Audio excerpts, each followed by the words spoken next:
falar agora sobre medidas protetivas e sobre os casos de feminicídios aqui, né? A gente tem destacado muito esse assunto, até pela sequência de episódios trágicos ocorridos aqui na região metropolitana de São Paulo. Foram pelo menos 3 mortes nos últimos dias no estado de São Paulo como um todo, e a gente tem aqui questionado muito sobre a efetividade das medidas protetivas para impedir casos de feminicídio. Aquelas mulheres que têm medida protetiva, que, em tese, deveriam protegê-las dos seus agressores, não têm funcionado em todos os casos. Têm sido encarados como um pedaço de papel pelos agressores, que seguem adiante e, como agressores que são, passam de todos os limites até chegarem ao feminicídio. Carolina Ercolim, debruçada sobre esse assunto, para falar sobre essa efetividade, alternativas e que avanços a gente pode ter. Carol, bom dia. Bom dia, Sheila, e a todo mundo. Pois é, e esses casos são uma minoria. Porque mesmo com essa medida protetiva de urgência, a Cibele Monteiro, de 22 anos, foi morta a facada pelo ex-companheiro dentro do estabelecimento onde ela trabalhava, numa joalheria aqui no shopping. Na quarta-feira a gente falou sobre isso. A Cibele foi atacada enquanto trabalhava. Segundo a investigação, o Cássio Zampieri entrou no shopping, passou pela segurança, foi até a loja e a atacou com uma faca no pescoço. Eles não estavam mais juntos desde abril do ano passado. Cibele já havia registrado episódios de violência anteriores em relação ao agressor. No último fim de semana, também falamos aqui, lá em Botucatu, no interior, a jovem Júlia Trovão foi morta a tiros pelo ex-namorado. Ela também já havia registrado mais de 10 boletins de ocorrência. Embora 10 boletins de ocorrência, gente. Também, o que mais precisava para alertar, para saber que esse cara ia adiante, né? 10 boletins de ocorrência e 3 medidas protetivas. Então, embora seja considerada uma ferramenta fundamental nesse enfrentamento à violência de gênero, porque proíbe o agressor de se aproximar da vítima, de contatá-la, a medida apresenta algumas falhas nessa aplicação. Ainda assim, os especialistas que a gente ouviu dizem que ela é fundamental para frear os casos de feminicídio. Eu tive acesso a alguns dados do Ministério Público aqui de São Paulo, a pesquisa Raio-X do Feminicídio, no núcleo de gênero do MP. E eles queriam verificar se a lei estava sendo aplicada já na fase inicial desse processo criminal. E quando eles olharam para essas 400 denúncias sobre a morte e violência de mulheres, descobriram que 97% das vítimas não tinham nenhuma medida protetiva em vigor. Eu trouxe algumas artes aqui para quem acompanha a gente na live, alguns gráficos para ficar visualmente mais fácil de entender. Então, quando a gente fala sobre medida protetiva, quase todos os assassinatos de mulheres cometidos por parceiros ou ex-parceiros no estado ocorreram sem que houvesse essa ordem judicial. É praticamente a pizza toda aqui do gráfico. Quando a gente olha para o local, em regra, a mulher sofre o ataque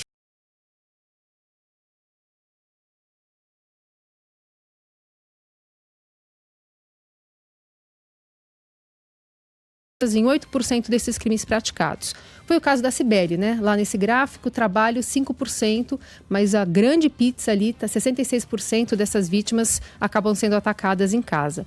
Sobre as armas, a pesquisa também analisou esses instrumentos do crime. E aí, 58% faca ou canivete.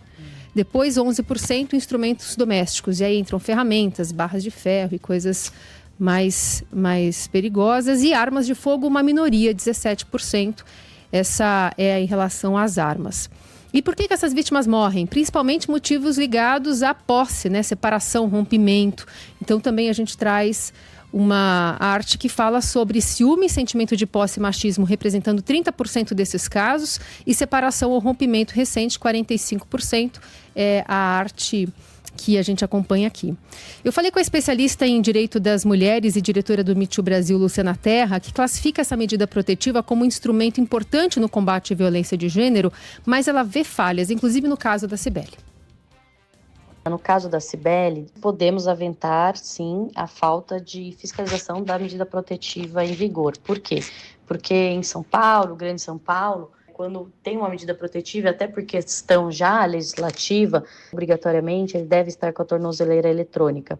Quando o agressor está com a tornozeleira eletrônica, quando ele se aproxima do perímetro ali, da localidade, da vítima, já é disparado um alarme para a Secretaria de Segurança Pública para ocorrer essa fiscalização e até a prisão em flagrante do agressor.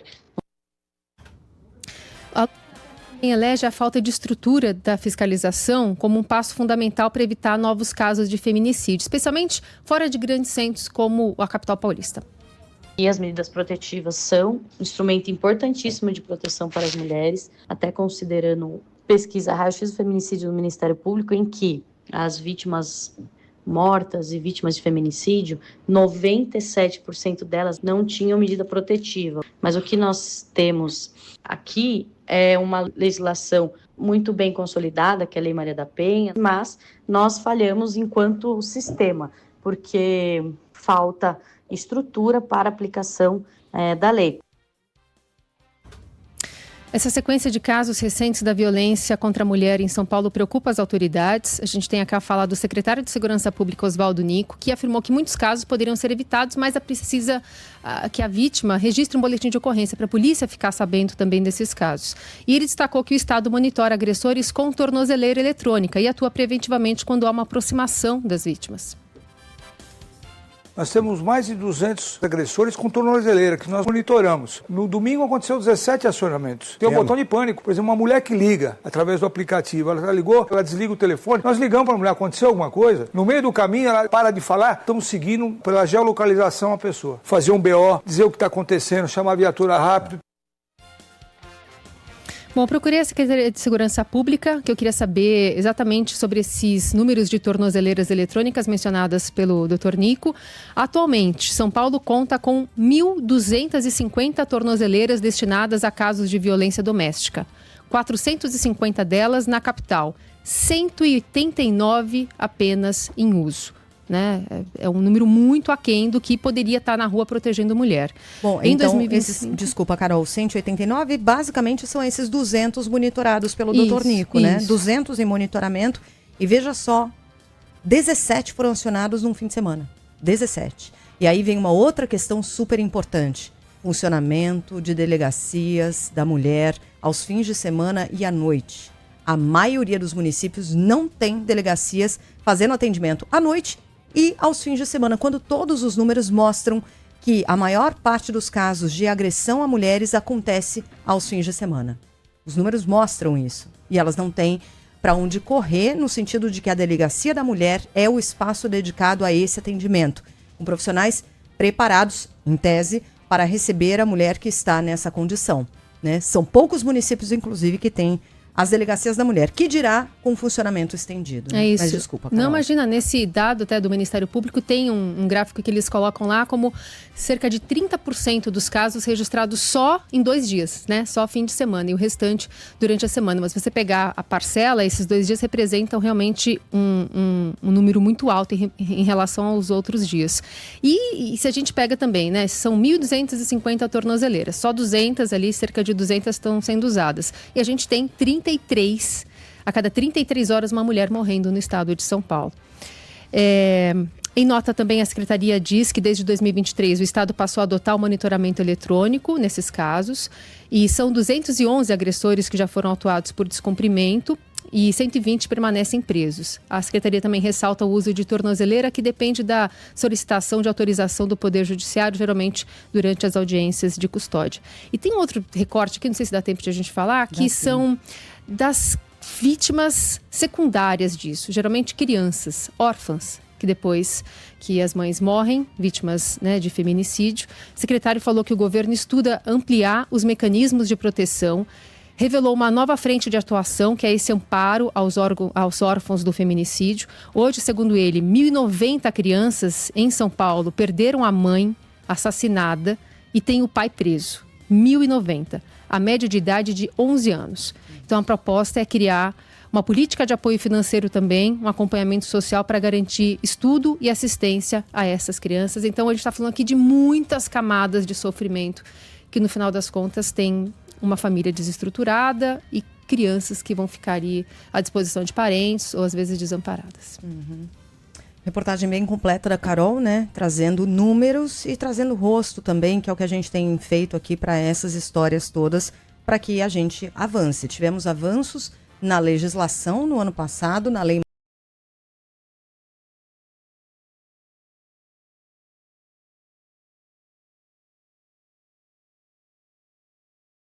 hoje permite. Aumento no número de tornozeleiras, melhoria no acompanhamento, no monitoramento desses agressores, sem falar do outro campo, né? O da educação, o do discurso, o do combate ao machismo, à misoginia, que é onde tudo nasce, né? É onde tudo começa. Carol, parabéns pelo trabalho, material excelente, né? Ontem a gente estava conversando, eu e minha mulher. Nossa filha está chegando à adolescência, chegou. A adolescência está lá, pendurada na cacunda dela. E a gente estava, enfim, conversando sobre como assustam, né, esses casos. A gente liga o rádio e ouve um atrás do outro. A impressão que dá é que é uma caçada às mulheres, que elas nunca foram tão... nunca foram tão mortas e feridas e perseguidas. E ficamos nos perguntando o quanto há de verdade nisso e o quanto é a imprensa que está colocando holofote sobre o assunto.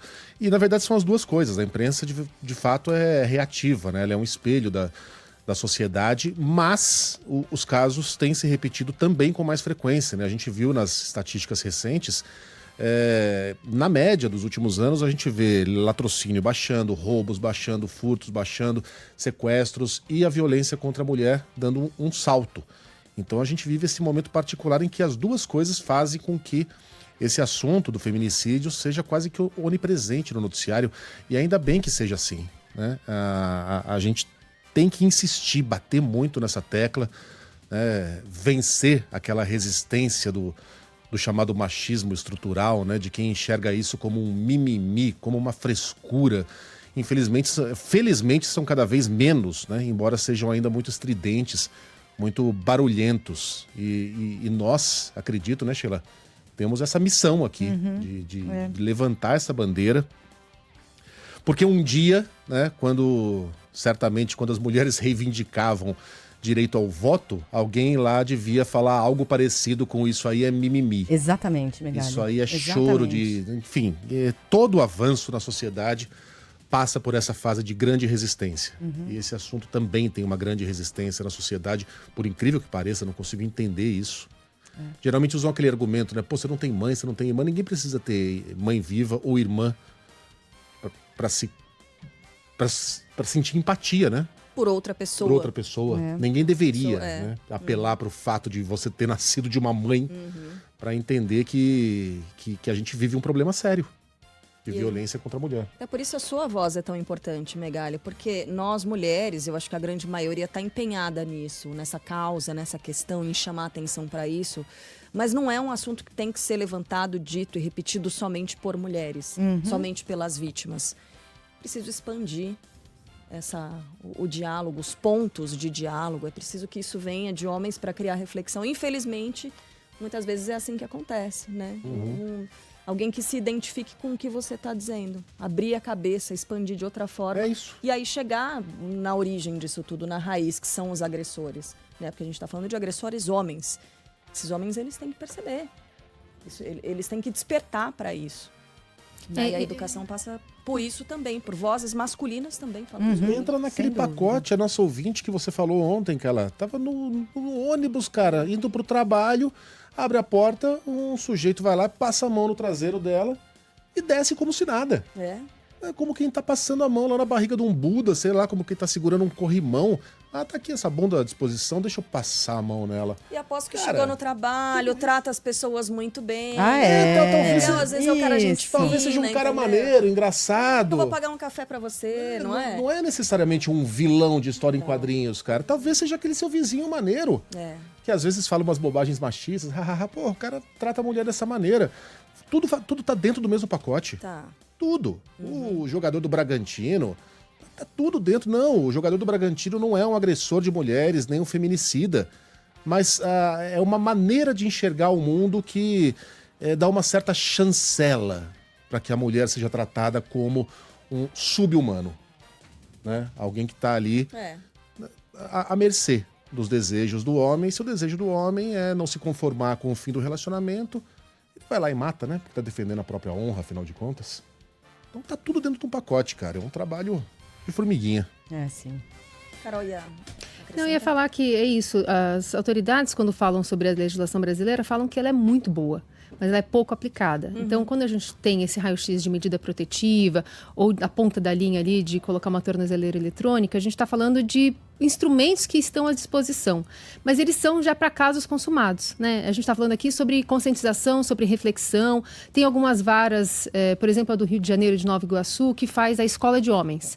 Então, são casos mais leves, que levam esses homens, esse grupo de homens, obrigados a se reunirem uma vez por semana ali com psicólogos para instruir. Cara, mas por que você está achando que a sua mulher não pode ficar brava com você porque você traiu ela? Por que você tem que bater nela quando ela vai cobrar você? E se fosse ao contrário? O que você acha sobre assoviar ali para alguém que está passando na rua? O que você acha sobre... E aí você promove uma discussão, e quando eles saem de lá, eles saem instruídos de que, puta, eu acho que eu passei a mão. Acho que realmente passei um pouco do meu limite aqui, talvez essa reflexão seja importante. E aí, mais de 90% desses casos, essas pessoas não são reincidentes, eles param. Então, talvez o olhar seja muito mais para essa prevenção, trocar essa ideia que a gente está falando aqui, porque o cara fala, pode ser, né, que tem um cara lá que realmente seja legal, mas ele faz umas piadinhas infames, talvez seja a hora de dar uma cortadinha. E deixar a pessoa mais sem graça para que esses casos não se escalem, porque é aí que a gente perde a mão e as coisas ficam mais difíceis, e aí chega ao caso máximo do feminicídio. E você vê como é um trabalho com homens e mulheres, é da sociedade, um assunto que importa à sociedade. Chegou um pouco mais cedo mensagem que eu acho interessante, e vou conectar com outro fato do noticiário. O Vitor escreveu para cá, um pouco mais cedo, falando assim, olha, ontem eu estava com uma passageira no carro e ouvi uma coisa que me deixou muito triste. Estava passando a reportagem sobre o feminicídio da jovem de 22 anos, a que tenta escalar o portão, naquela cena desesperadora. Estava conversando com a passageira e a passageira falou o seguinte, essas reportagens são muito direcionadas para condenar o cara. Não que ele não esteja errado, mas o que ela fez para que ele tomasse essa atitude? E aí o nosso ouvinte falou, nossa, foi tão duro, tão ruim ouvir aquilo, ainda mais vindo de uma mulher. Então veja a importância desse trabalho, dessa conversa que a gente está tendo aqui, para que a gente não vitimize duas vezes, né? Não revitimize. A vítima é ela, o errado é ele. Ele é o agressor. Eu acho que a pessoa para pensar o que ela poderia ter feito. O que ela poderia ter feito. E nada traiu justifica. ele? Nada justifica. Traiu com 8 pessoas? Roupa não justifica, comportamento não justifica. Não importa. Justifica? Nada. Ela morreu, gente. Isso, ela morreu. Ela gente. morreu. E aí só vou juntar com outro fato do noticiário, o metrô demitiu aquele funcionário que se recusou a ajudar uma vítima de assédio sexual na estação da Sé, um caso que ocorreu num trem da linha 3 vermelha. Ele, além de ignorar a denúncia, justificou, dizendo que a roupa da mulher teria motivado o crime, ou seja, a culpou pelo assédio sofrido. O metrô esclareceu que outros trabalhadores acolheram essa vítima. A vítima, no final das contas, não quis registrar um boletim de ocorrência, mas o metrô informando aqui que demitiu, que desligou esse funcionário. Mas é isso, não dá nem para... não incentivou ela a fazer o boletim de ocorrência por causa, possivelmente, desse constrangimento, dessa entrada, que seria a delegacia da mulher, que seria esse abrigo seguro, né? Exatamente, Carol. Obrigada, viu? Reportagem completa. Parabéns pelo levantamento.